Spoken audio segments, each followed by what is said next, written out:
It changed everything. The Biden administration and Ukraine signed a charter on strategic partnership, saying that the U.S. supports Ukraine joining NATO. Putin saw this as a direct act against him.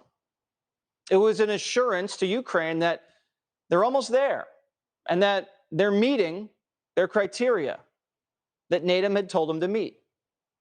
The agreement said the U.S. will, quote, emphasize unwavering commitment to Ukraine's sovereignty, independence, and territorial integrity within its internationally recognized borders, including Crimea, and extending to its territorial waters in the face of ongoing Russian aggression, which threatens regional peace and stability and undermines the global rule-based order. This move directly taunted Putin. He was furious and accelerated his mobilization against his neighbor. Did we have a plan for Ukraine?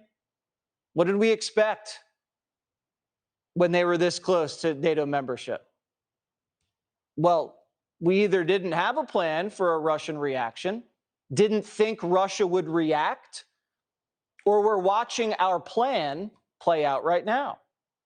Hillary Clinton hinted at the plan last week: turn Ukraine into a killing field to bleed Russia dry. Listen.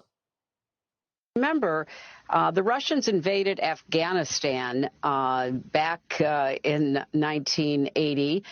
It didn't end well for the Russians. The fact is that a very motivated and then funded and armed insurgency basically drove the Russians out of Afghanistan. I think that is the model that people are now looking toward. So what we're watching unfold on the ground in Ukraine, a horrible ground war that moves to a Western-funded insurgency that after many, many years sends Russia packing, is a model. We're watching a proxy war. Ukraine wanted Biden to send them the Iron Dome missile defense system. This is the joint venture between the United States and Israel. But Israel and the United States shot that down. The Biden administration and the Israelis said they didn't want to anger Russia.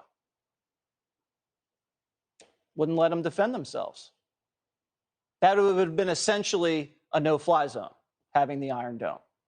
So while innocent Ukrainian families are dying, Putin's forces are getting pretty run down too. But we're buying Russian oil. So we're funding both sides. Why are we doing that? Nobody wins here. Ukraine's becoming a graveyard. How did nobody in Washington see this coming? Or did they? And they didn't do anything about it. Or perhaps America would never have been able to stop the Russian